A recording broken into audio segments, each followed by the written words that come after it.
Welcome back to Mediabeat. I'm Chris Ahrens, editorial director here at Mediabistro.com. Here once again with Jane Velez-Mitchell, host of Issues with Jane Velez-Mitchell on HLN. And Jane, you're one of the few openly gay network news personalities. You came out later in your career. What drove that decision? Well, it's really because of the miracle of sobriety. I say I've had 3 miracles in my life, and one was getting sober, and the other was going vegan, which means that I can go through this day no matter how many stupid things I say here, I know I'm a winner because at the end of the day I haven't killed anything to get through this day. And the third one was coming out as gay. And really what happened was when I got sober, I had nowhere to run, nowhere to hide. I realized a lot of my drinking was to suppress my uncomfortable feelings about my sexual orientation. So once the alcohol was gone, I had to admit it to myself first. Then I admitted it to my psychiatrist. And he said, good for saying that, Jane. I think he knew all along. And then I admitted it to my family and friends. And then I realized that I was a hypocrite because I was doing a radio show and we were talking about Senator Larry Craig and what a hypocrite he was. And I started feeling this horrible pressure cooker in my head, and I realized I'm a hypocrite. I'm talking about him being a hypocrite, and I haven't told the listeners that I'm gay and I live with a woman. And luckily, I was doing the show with a log cabin Republican by the name of Al Rantel, a really nice guy, and he had been sharing about how he came out to his mother. So during the commercial break, I really had this crisis of conscience, and I said to him, Al, I think I have to share that I live with a woman. And he says, whatever you want to do. So after the break, I called my girlfriend at the time. I said, I'm going to come out. And I hung up. And then after the break, I said, I think I should tell the listeners that I live with a woman. And then I don't remember anything I said after that. But I felt so good. It was this huge weight. And I think the thing about being in the closet is it's so much self-generated fear. You kind of feel like the sky's going to fall down. Well, guess what? I woke up the next morning, the sky didn't fall down. It was right there, sun shining. And I felt like $1 million. I really did. Right.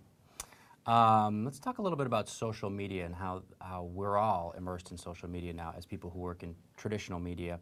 You have a Facebook fan page. The show has a fan page as well. Do you get in there and you mix it up with your followers like you would with your guests on your show or with the viewers who you're talking to? Really, you're communicating directly to?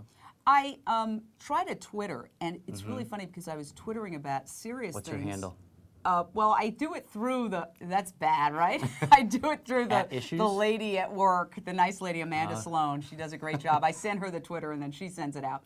But I was tweeting about serious things and I wasn't getting that much of a response. And then I was really late for work one day, just the other day, and I accidentally walked out of the house with 2 different pairs of shoes, 2 different colors.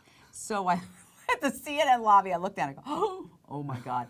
I said, I have to take a picture of this. So I sent it to her as a joke. She tweeted it, and we got like hundreds and hundreds and hundreds of responses. Go figure. It's the little things. And it's a good thing TV is sort of a waist-up medium, so you could have gone on the air and no one would be the wiser. Do you wear shoes when you do your show? I do. I wear shoes, but I will say it's not the first time I've worn 2 different pairs of shoes to work. Wow. And this is in sobriety. You can imagine what I was like before I got sober. It was Bunny scary. slippers on the way to work. So like many TV news personalities, you end up being an open book, whether you're tweeting a lot or you write these books and it ends up being about you. But what is something that people don't know about Jane Velez-Mitchell? Well, I don't know if they know that I live with my mom, who's turning 95 this month. Wow. And I say growing up because I am still growing up. I'm back in the bedroom where I grew up.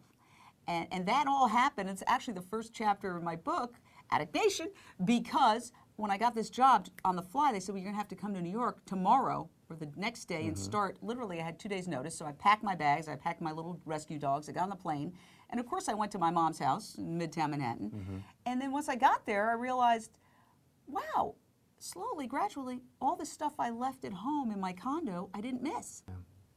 Do people know, though, that you have a nickname? Well, I've got a lot of them. Some of them I don't think we can repeat Rocket? On. Socks? They used to call me Rocket Socks, yes. Because you used to wear 2 different socks to work as well? Well, because I was running around. I've always been a little hyperactive and triple type A. They always used to say to me, sometimes the bosses, you're too breathless.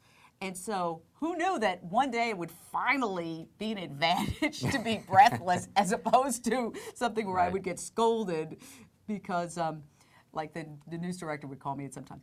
don't put so much spin on the ball. Just read it. Yeah. You know, I would get critiques like that. So Helpful in cable news. yeah, I think some people can keep that stuff, or they don't have it. But it's very hard for me to restrain myself. This is my nature. It's like when I'm in a restaurant, people are always saying, "Please use your indoor voice, madam," you know, and things like that. So it's just my personality. What can I say? Yeah.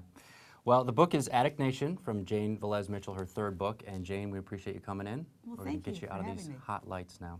I feel like I'm in a tanning salon. It's a lot of fun. We're getting a little sun. Thanks for joining us. We'll see you next time on Mediabistro.